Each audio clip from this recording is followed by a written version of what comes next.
disons que c'est une réalité. Il y a des Peuls au Ghana, il y a des Peuls au Nigeria, au Bénin, au Niger, en Guinée, partout dans l'Afrique. Est-ce que vous comprenez? Est-ce que la langue foubé est tellement si diversifiée qu'il vous arrive de ne pas vous entendre, ou à partir du moment où on est Peul du Togo, eh bien, on peut parler le foubé avec le Peul du Sénégal? Merci, merci, mon cher Takou, pour cette belle question. Vous savez, Tabit Alpoulakou, déjà, par l'explication en Peul, c'est Kaurento Nempolakou. Réunissons-nous pour élever le Poulakou.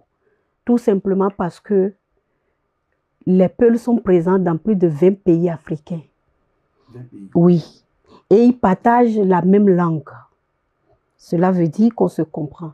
Un Peul nigérien, un Peul béninois, c'est le même peuple. Ils parlent la même langue, ils ont la même culture.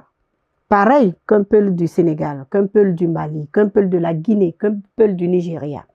Et c'est d'ailleurs même partie de ce constat-là que les intellectuels Peuls se sont réunis en 90 pour mettre en place Tabit Alpoulakou, qui aujourd'hui est présent dans 20 pays. Et chaque pays a son Antenne antenne nationale. Donc, et c'est à ce titre que je suis vice-présidente pour la section Bénin.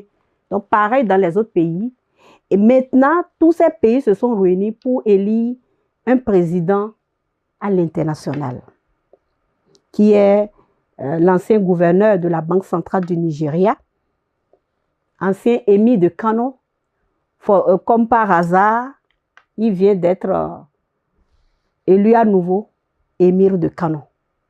Donc, un monsieur qui a un carnet d'adresse très lourd et qui travaille depuis qu'il a pris les rênes de Tabit Alpoulakou international à inscrire Tabit Alpoulakou dans les associations de l'ONU, les associations reconnues par l'ONU et qui sont là pour défendre les communautés. Donc, c'est déjà très avancé et bientôt Tabit Alpoulakou va être inscrit. Donc, il y a, par exemple, Tabit Alpoulakou Canada. Bien sûr, même la diaspora. Oui, Tabit Alpoulakou France, Tabit Alpoulakou Canada, Tabit Alpoulakou États-Unis. Il ne faut pas vouloir être à la place de Mme Nathalie Niamou aujourd'hui. En tout cas. Et même dans les forats internationaux, le débat, parce que ce qu'elle a fait, c'est suffisamment grave.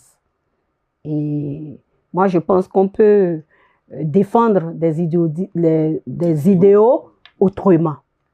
Et je pense que l'Afrique n'a pas besoin de tout ça. Merci pour ces détails-là en matière au niveau de l'association Tabit Alpoulakou.